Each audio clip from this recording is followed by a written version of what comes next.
It has been a couple of days since the unthinkable tragedy on Park Avenue.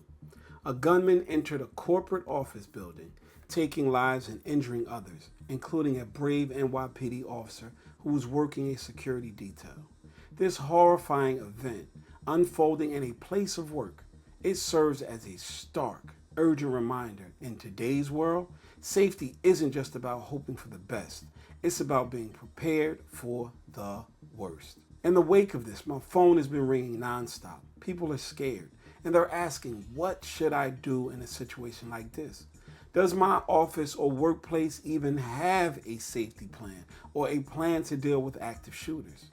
The reality is, these incidents are becoming more common. As of today, the U.S. has already experienced about 254 mass shootings this year alone, with a significant amount occurring in public or commercial spaces. While most businesses believe they're safe because they have a security system or a basic emergency plan, what happened at 345 Park Avenue shows that when a real crisis strikes, confusion, hesitation, and unimaginable tragedy can ensue. That's because safety isn't just about having a plan, it's about living it. Even if your workplace has a written plan, I want you to ask, or I have to ask, do you actually practice it? Do you know the drills? Do you know that the drills are for real? If not, then it's time to start asking those questions. Because if your workplace doesn't have a robust, practical plan, then knowing the fundamentals of run, hide, fight is absolutely critical for your safety.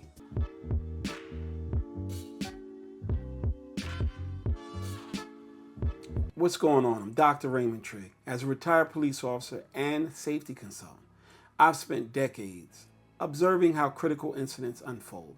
I've seen firsthand how policies that look effective on paper crumble under pressure. The devastating events on Park Avenue included the loss of a brave officer and 3 other civilians. It underscores the urgency, the need for every individual and every organization to know exactly what to do when faced with a violent threat. New details have emerged, and the stories of the victims, a respected corporate executive, an unarmed security guard, and a young associate, remind us that these aren't just statistics. These are real people with families and lives. That's why I've developed the SAFE framework, a simple but powerful way for any organization to organize, train, and execute their safety plan with clarity and confidence. It's not about fear. It's about leadership, preparation, and trust. Now, let's dive into the framework that helps you transition from reactive chaos to proactive safety. SAFE is a 4-part system that stands for set up, assess, follow, and evaluate. Each part builds on the other. When done right, it moves safety from theory to practice, and it can save lives. Let's apply this to the office building scenario using the internationally recognized run, hide, fight principles. Actions that were undoubtedly on the minds of those at 345 Park Avenue.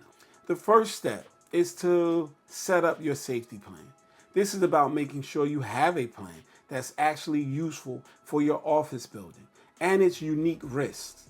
It means moving beyond generic template to a living safety plan that's tailored to your specific environment. The critical question here is our safety plan built for our office that we actually have? Or is it a generic plan on the shelf? In the setup stage, you need to know your exit routes, safe zones, know your building's layout. Where are the emergency exits? Where are safe places you can go and hide? For high-rise buildings, this means understanding stairwell routes and assembly points far from the building. Establish clear roles. Every employee should ideally know their role in an emergency.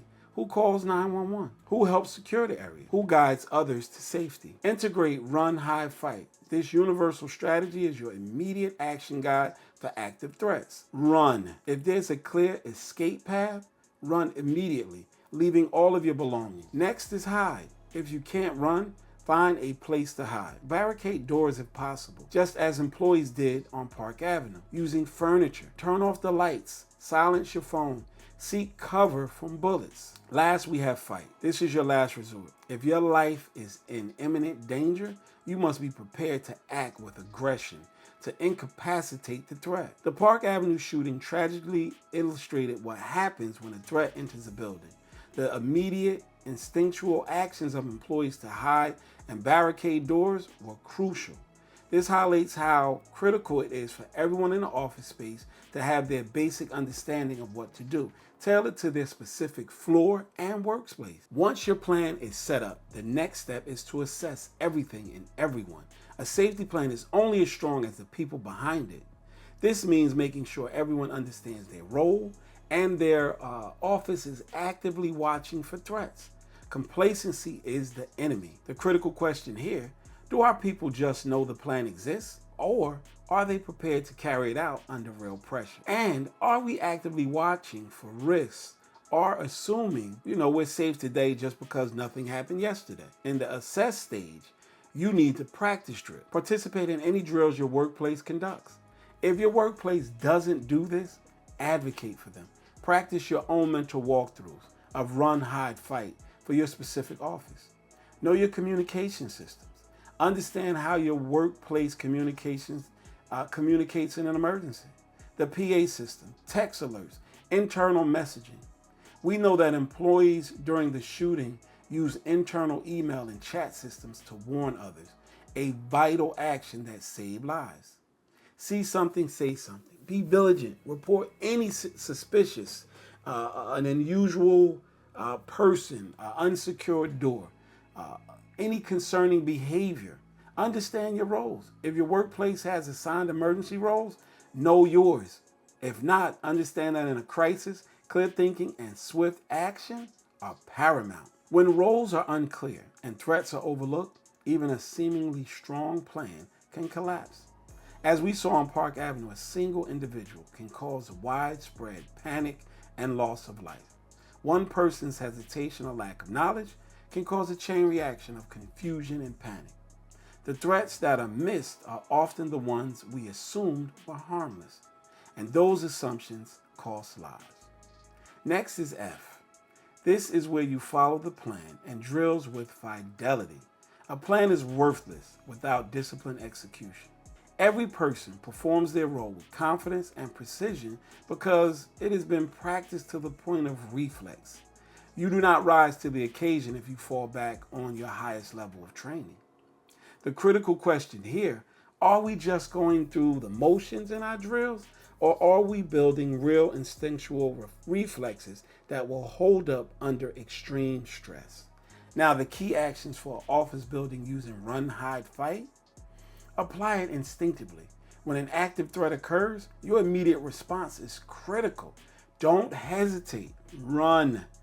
Get out of there safely if you can. Hide. If you can't run, hide in a secure location. Barricade. Silence your phone. Stay quiet. And finally, fight. As a last resort, your life is in danger. Commit to acting with aggression. Trust your training, whether from a workplace drill or simply knowing these principles. Trust your instincts and the basic strategies. Communicate when safe. Once you're safe, provide information to first responders.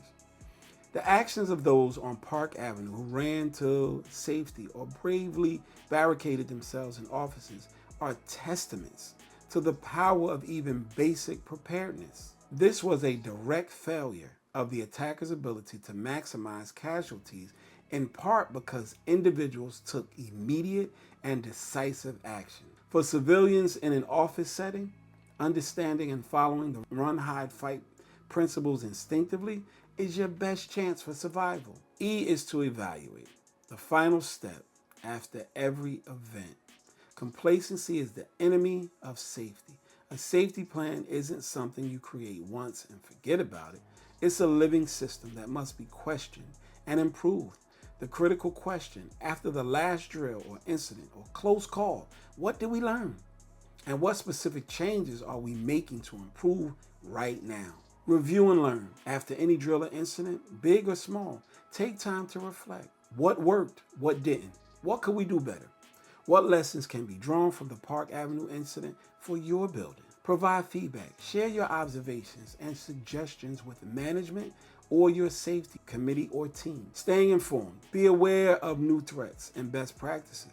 The fact that the shooter may have taken the wrong elevator and that his motive was tied to CTE and the NFL are new pieces of information that can help us reevaluate building entry protocols and security.